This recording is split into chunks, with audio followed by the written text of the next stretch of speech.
بسم اللہ الرحمن الرحیم۔ معزز سامعین و ناظرین، السلام علیکم ورحمۃ اللہ وبرکاتہ۔ چلیے مسائل روزے کے سلسلے کو آگے بڑھاتے ہیں اور ایک اہم مسئلہ آپ کی خدمت میں پیش کرتے ہیں کہ بیڑی، سگریٹ یا گٹکا وغیرہ سے روزہ افطار کرنا۔ بیڑی، سگریٹ یا گٹکا وغیرہ سے روزہ افطار کرنا۔ بعض لوگ بیڑی، سگریٹ، پان، تمباکو اور گٹکا وغیرہ کے اس قدر عادی ہوتے ہیں کہ رمضان المبارک میں انہی چیزوں سے روزہ افطار کرتے ہیں، جبکہ سنت یہ ہے کہ کھجور میسر ہو تو اس سے روزہ افطار کیا جائے ورنہ پانی سے۔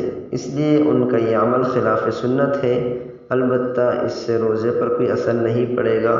محقق و مدلل جدید مسائل، صفحہ 199۔ فقط والسلام۔